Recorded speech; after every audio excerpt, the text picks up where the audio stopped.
Your inner critic is not actually making you a better person. It will not make you more successful. It will not make you more money. You will find that as soon as you switch to a voice of self-compassion and you become your own biggest fan, that's when you will be the most successful that you've ever been in life.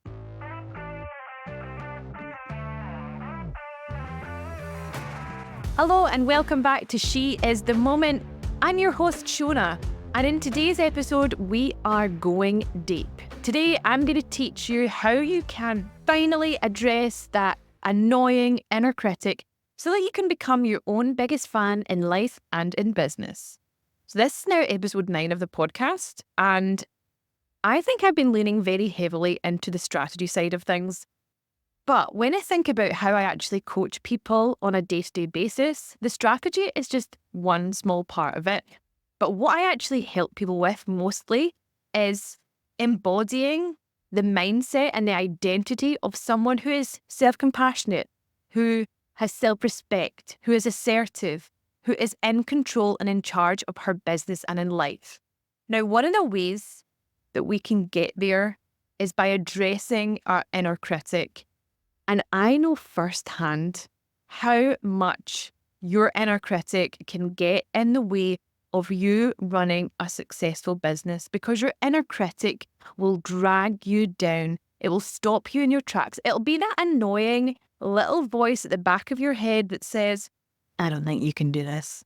So if we can learn how to address that voice straight away and instead drive forward with a voice of self-compassion, then this is going to be what is going to make the biggest change in your business, and I promise. Now, let me tell you a little bit about when I first addressed my inner critic.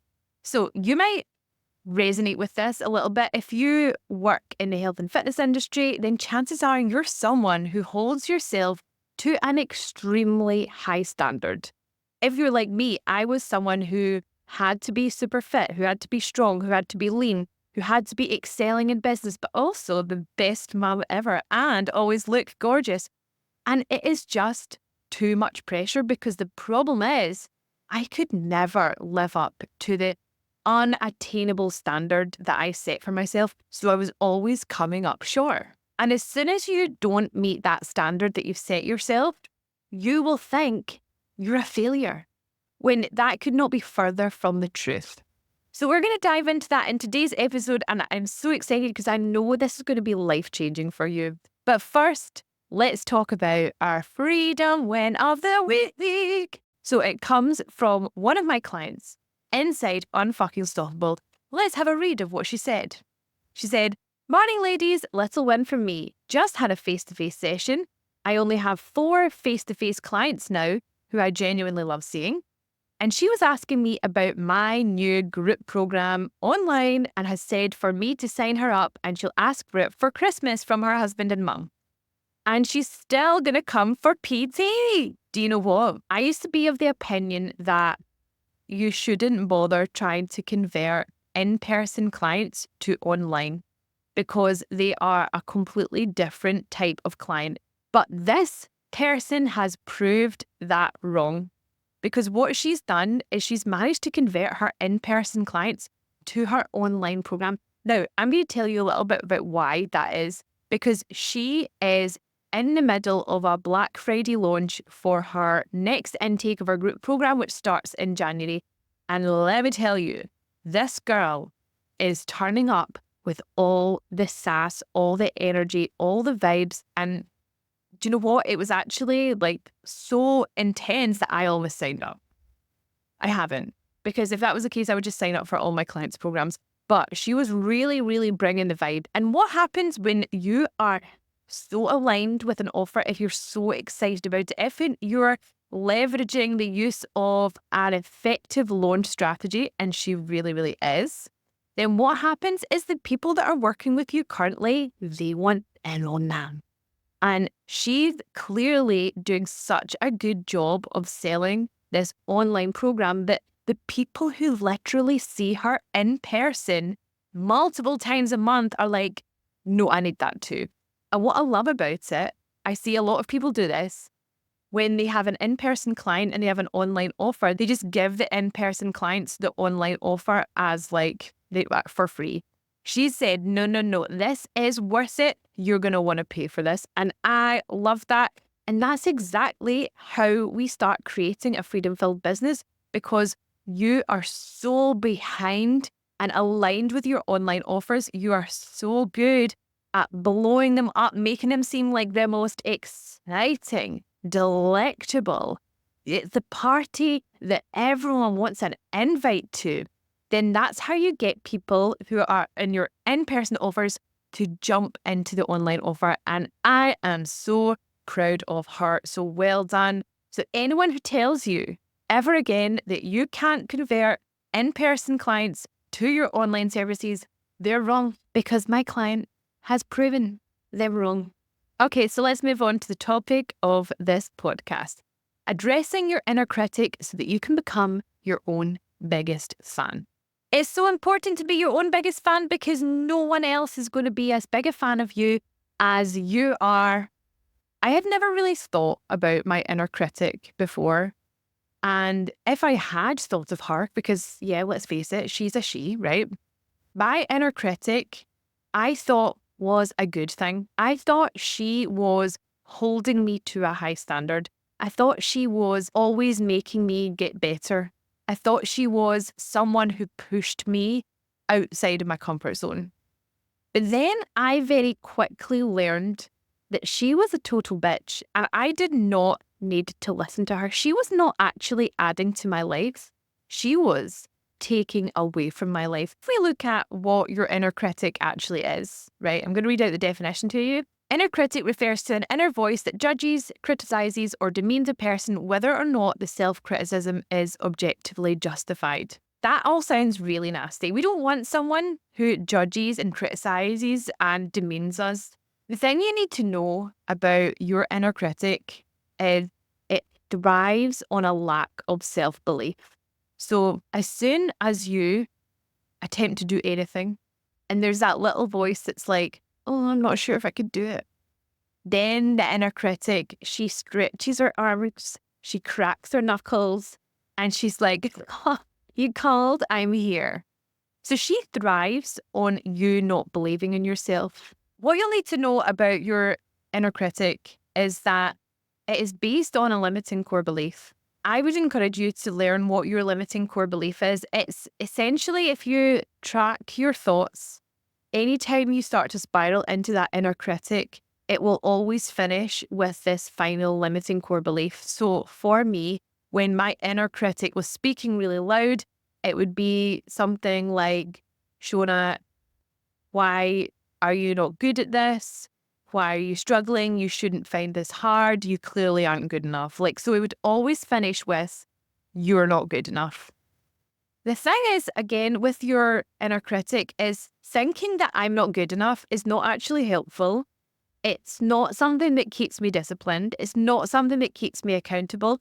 And when I compare how I feel and how I perform in life generally now to when I was feeling and performing, living under this inner critic, I'm doing so much better. So your inner critic is not actually making you a better person. It will not make you more successful. It will not make you more money. You will find that as soon as you switch to a voice of self-compassion and you become your own biggest fan, that's when you will be the most successful that you've ever been in life. And something else you need to know, you can grow without pressure and with self-compassion. So let's compare what the voice sounds like between an inner critic and a much healthier voice of self-compassion. So an inner critic thinks in black and white. So there's only black or white and there's no shades of grey in between. So you are either good or bad. That's healthy or unhealthy. That is right or wrong. When we know there is so much more complexity to that. And when we stop thinking in black and white, we stop thinking about ourselves as achieving or failing. We stop thinking of ourselves as good and bad, because we realize that humans are complex and there's lots of different spaces in between. But also, I've found helps you be a less judgmental person, because if you think in black and white about yourself, chances are you'll think in black and white about other people, and you fail to actually see that human beings can be lots of things in between, and that one action does not speak for our entire character. An inner critic focuses on problems rather than solutions. And this is something that is so, so powerful. And I will recognize it in people straight away when something goes wrong and they just dwell on the problem and they just complain about it. Do you know, you'll have people in your life right now. Another way to look at them is radiators or drains. So people who either drain energy by focusing on the problem, or people who radiate positivity by focusing on the solution. An inner critic overlooks progress. So no matter how far you've come, you'll always focus on that little thing that went wrong. Do you ever get that voice when you think about something really embarrassing that has happened to you? Like, see, when you wake up in the middle of the night and you remember that thing you said. So for me, right, you're going to laugh at this because you're going to be like, that's not that bad. But honestly, I come out in a cold sweat whenever I remember it.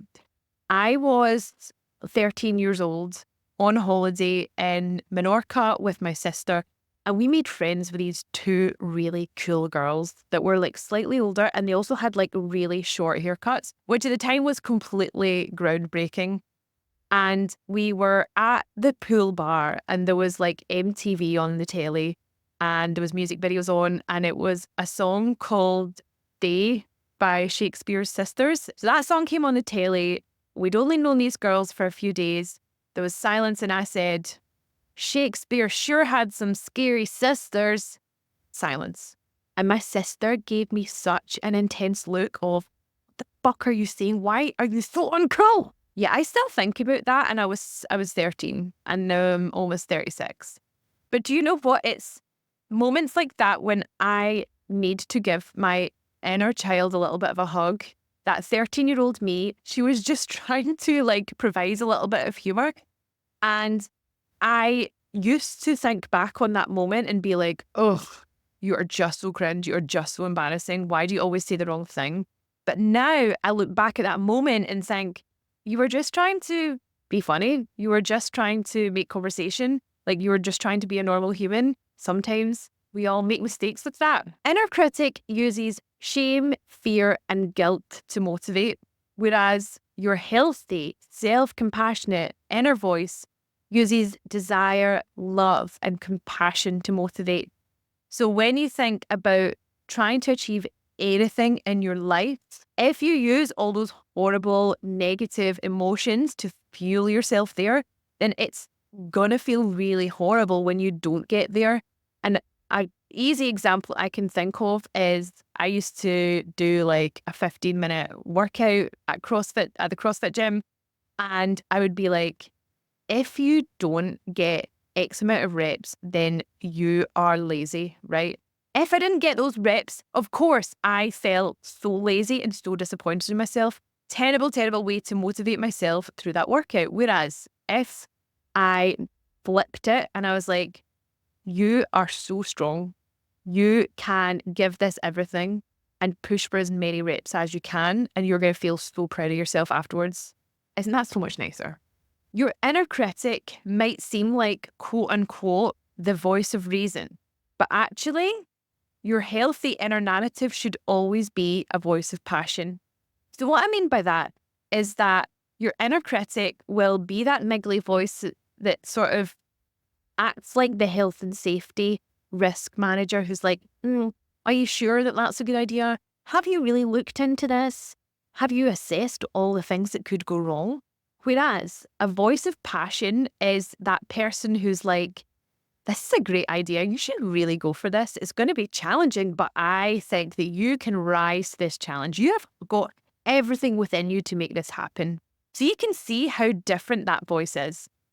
And finally, your inner critic comes from a place of lack. It comes from a place of not feeling like you're enough, like feeling like you always need to do more. And instead, I talk about this all the time. We want to live in a place of abundance where we feel like everything that we need is already right here, so that we don't feel like we're living in scarcity, we're living in lack, because we have everything here. Everything that you need is within you. You already have all those resources and tools, and you don't need to do anything extra. You just need to harness that within you. So I'm going to set you a little challenge. All you need is a couple of bits of paper and some colouring and pencils. And if you have a child, you'll probably have that. So I want you to draw your inner critic. And I love doing that because what you need to know is you are not your inner critic. Your inner critic is something separate from you. And the more that you can identify that you are not your inner critic, it is something or someone else, the more you can create space between those two entities. So when I drew my inner critic, she looked a bit like Miss Trunchbull.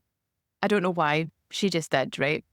I want you to draw that person, and then I want you to write round that inner critic all the things that you say about yourself, all those nasty, nasty sentences that you would say to describe yourself or to motivate yourself, or these sort of limiting beliefs that you have. And once you've done that, you'll look at it and be like, that is bloody ridiculous. I cannot believe I was saying this about myself. I would never dream of saying this about another human. I'm saying it about myself. And I want to tell you a little bit about what was round about mine. So I've got mine on my computer here. I'm just going to read it out. So my inner critic used to call me cringe AF. And if you're watching this on YouTube, I have space buns in right now with little butterfly clips. I would never have dared wear my hair like this when my inner critic was speaking too loud, because I would just be like, who do you think you are? You can't wear your hair like this. You're almost 36. That's cringe AF. I hate the word cringe, and I'm never ever going to use it to describe myself ever again. So it's going in the bin. I used to call myself a show-off, not clever enough, too much, jack of all trades, master of none. Isn't that such a mean thing? But I actually used to wear that like a badge of honor. I'd be like, oh, I'm a jack of all trades, master of none. Like, I can turn my hand to everything, but I'll do nothing well. Bloody hell, that's so horrible. I used to be paranoid that I was annoying. I used to always ask myself, why do you find it so hard being a mum? Most people find it hard being a mum. And then ultimately, my core belief was, you're not good enough. Okay, so you've done that. You've drawn your inner critic. You look at it and you think, bloody hell, that's ridiculous. No one else would say this about me. Like, I bet if you showed it to someone who loves you, they'd be like, what? That is so nasty. And I would never ever describe you as any of those things. Next thing I want you to do is put that aside. And I want you to take a new piece of paper, and this time draw yourself at your most happy and compassionate, right? So draw that part of you that is just living her best life. She's so happy. She's walking on sunshine. Then once you've drawn that person, I want you to write what you now say about yourself. So what is this voice of self-compassion? What is she saying? And again, I'm going to read out what I've written. Hello, health and fitness professionals. It's that time of year again. You know, the day when people are willing to elbow a granny in the face just for a discounted air fryer. Yes, we're talking about Black Friday. Well, how about this November? You do things a little bit differently and instead actually invest in yourself. This Black Friday, I've got a couple of deals for you that will actually move your business forward in terms of income and impact, while creating the freedom-filled lifestyle you've always dreamed of. Are you ready? Right now, you can get 6 months inside the Liberation Lounge for only $199 instead of the usual $294, which is 33% off. Or if you're ready for a longer term commitment with even bigger savings, you can join for 12 months for only $349, which is a huge 40% off. Now, a lot of you are going to be so excited to hear that my signature coaching collective Unfucking Stoppable is also part of the Black Friday magic. So if you're an established online coach wanting to hit consistent 5 to 7K months, then listen up. If you join before the 29th of November, you'll get a free one-to-one strategy session with me where together we will quickly address what is holding you back from those consistent high income months. You'll also get 2 more check-in sessions with me where we make sure you're staying focused and on track with your goals. Now, this VIP bundle is worth over £1,000, but if you join in the month of November, you will get that completely free. But here's the catch, these spots are limited, so it is first come, first served, which is why I'm letting you, my loyal podcast listeners, hear about them first before I announce them to anyone else. The links to both of these Black Friday offers are in the show notes, so run, don't walk. Happy Black Friday! Your warmth radiates. You're a joyful and loving person. Your opinion is original and valid. You are loved for your unique personality. You help so many people. Your son and partner love you so much. You're a compassionate person and have a high emotional intelligence. I love me after reading all that. Thanks, past me, for writing that. I love that. If you're someone who struggles with your inner critic and wants to be more self-compassionate, I want you to take that and I want you to put it somewhere special, somewhere that you can look at every day. You don't need to put it up on your wall because maybe other people in your family will be like, all right, that's a bit weird. But I want you to keep that somewhere precious and somewhere special where you can take it out and remind yourself that you can be that self-compassionate, loving person. Now, I want to make something very, very clear. Your inner critic isn't always telling you the truth, but it is your choice whether you listen to them, and it is your choice whether you believe them. Right, so now I'm going to give you 3 ways that you can build self-compassion as a business owner. And the first way is that I want you to look after yourself. I want you to parent yourself, right? I want you to start doing things that feel like self-care, because as a business owner, it's such an obvious thing to say, and you say it to your clients all the time. You cannot pour from an empty cup. And girl, your cup is runneth dry, right? So what are you going to do to fill that cup up?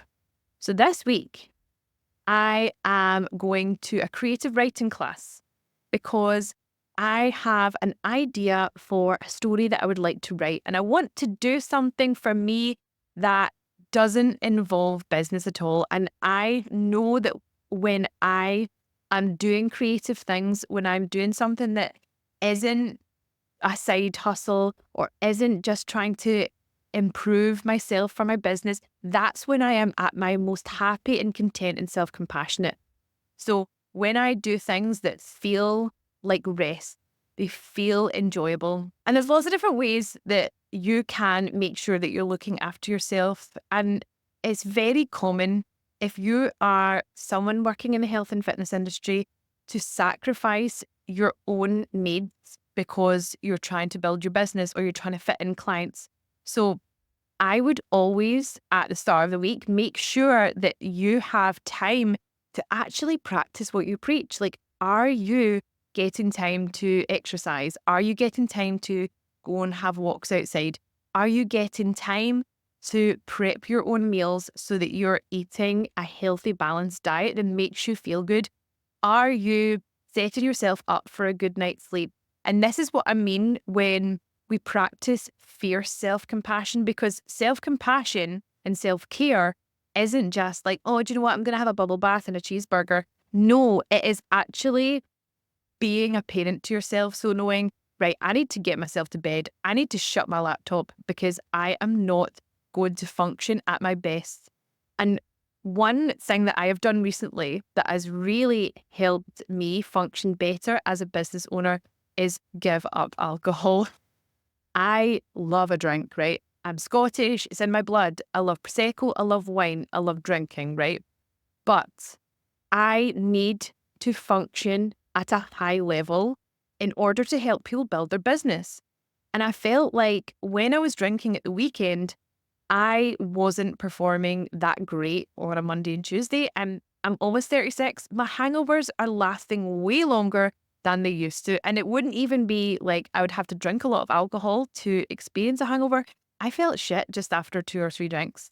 So I made the very hard decision to give up alcohol. And I have not had a drink in months. And I'm very proud of myself. But the difference that it's made in how I function day to day has been life changing. Very difficult decision. I've been so tempted lots and lots of times, but I parent myself and I practice the fierce self compassion.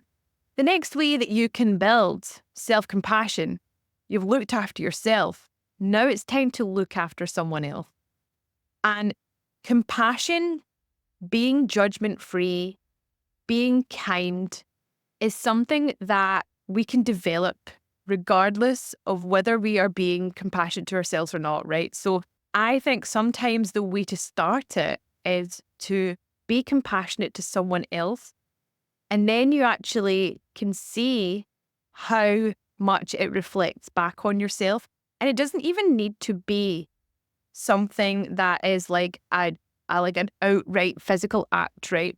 Next time that you're on the bus or next time you're just in a busy environment, I want you to look around, right, and see if you can just send everyone some love. I know this sounds super cheesy and super yogi of me, right? But send them all a little bit of good vibes and love and think about them, think about their lives, think about what they're going through and the challenges that they're going through and how they are still turning up and doing the things they need to do, and give them a little good wish vibe, right? So things like that, instead of looking around and be like, oh, that person's really annoying, oh, that person's speaking too loud, and that person just needs to shut that toddler up and give them a cuddle, judging other people before you even know what's going on in their life.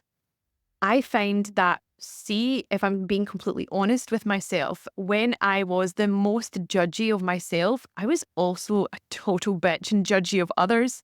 And addressing that judgy nature will help you just be so much kinder to yourself. So some ideas to make you kinder to other people: a random act of kindness, thank someone close to you for what they do for you, send them a little message. Do you know what, mum?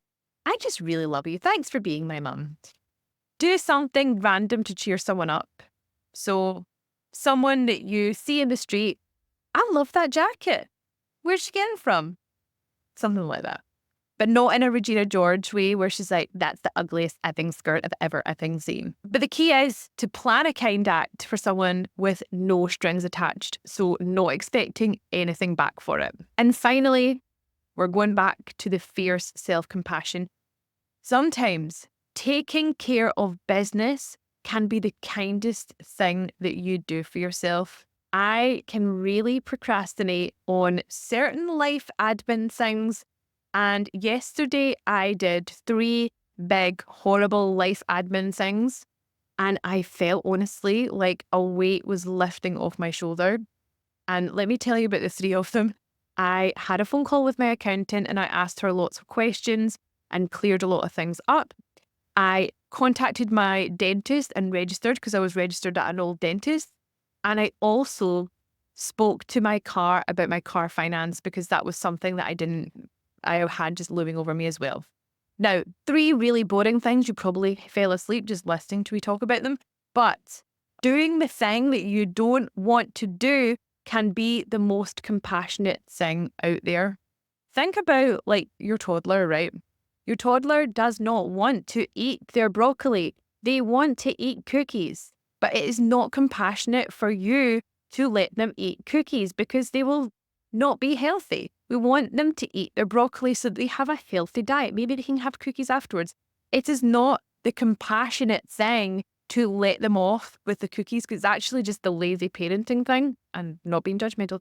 But being that sort of fierce parenting voice, we're like, no, you are going to eat your broccoli because it is in your best interest. Self-compassion does not mean the soft and fluffy stuff. It can also mean doing the things that are hard and challenging because we know that the long-term gain is going to be so much greater than the short-term challenge. Sometimes facing a problem head on, grabbing it by the ears, And actually addressing it is the most compassionate thing to do rather than ignoring it and burying your head in the sand. And finally, I've got one more challenge for you to do. This is a journaling challenge, right?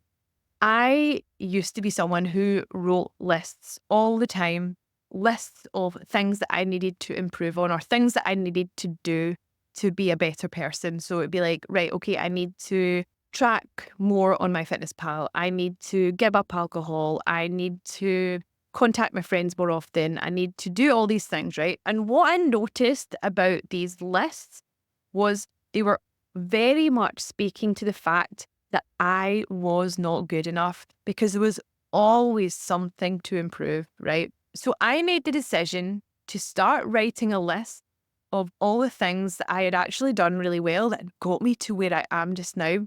And I wrote that list and it made me realize that I don't actually need to improve. I just need to keep doing what has been going well. And that has been one of the most powerful acts of building that self-compassion. Let's move on to membership question of the week. Okay, so this is from a brand new member of the Liberation Lounge. She just joined over the weekend, so I'm really happy to have her. My fear is that I actually am dull as dishwater, and I worry that my content is. My life is very laid back and routine, so I'm not sure how to come across as more exciting to attract more clients whilst staying authentic. I think this is a really valid thing to worry about because see, if I actually describe my life as well, it's not really the most exciting. Like I spend most days working from home. Most of my weekends are exactly the same. Doesn't mean that I don't have a really lovely life, but I'm not like, doing anything particularly exciting. So what I suggested to this person, and I'm pretty sure that she already has because I think she's referencing the name of my last podcast, which is the Don't Be Dull as Dishwater. I recommend that she works through the personal brand masterclass that I have inside the Liberation Lounge, because what you need to know is that your personal brand is not about you. It's about your ideal client and how you can relate to them. And I've said that before in last week's podcast, but your ideal client is not signing up with you because of how exciting you are, because of like all the places that you go or all the cool activities that you do and all the wild things that you share on social media. They're signing up with you because they relate to you, they trust you, and they really love what you're all about. So the way that I infuse a lot of my personality into my content is what makes my content exciting. So this is where your content might be dull as dishwater because you're not infusing enough of your personality and your unique opinions. Let me tell you about one time, one of my clients signed a client because she used the phrase snacky snacks in her content. She wrote a story about when you are starving yourself all day because you're on a diet, and then you check the cupboard and you have a look at all the different little snacky snacks you've got in there, and you grab this little snacky snack and this little snacky snack, and you're like, eating all snacks, right? Didn't tell the story quite like that, but it was the phrase snacky snack that got someone. So someone messaged her being like, okay, I need to sign up with you. It was the snacky snacks that got me. It's little things like that. So how can you infuse more of your personality, more of your sense of humor, more of your unique takes on things, rather than having a really, really exciting life full of like different activities? It's more about how you can get your personality across. And this is a skill that a lot of people need to work on, is writing in a tone of voice that sounds just like you. And that is maybe one of the reasons why I really enjoy writing, because I feel like I'm quite good at writing exactly in my tone of voice, and why people feel like when they're reading their content, they probably read it in my voice because I'm really good at infusing it. I also try to make people laugh and entertain them as much as possible. So have a think about how you can infuse that energy when you're creating content. How can you charm them? How can you make them change their perspective and their way of thinking and bring them round to your way of thinking through the words that you're using? This is literally just practice. I used to find it hard. Now I find it really easy. And the more I enjoy it, the easier I find it. So I hope that helps. Keep making your way through the Liberation Lounge content because it sounds like you have lots to learn and you're going to get loads from it. So enjoy.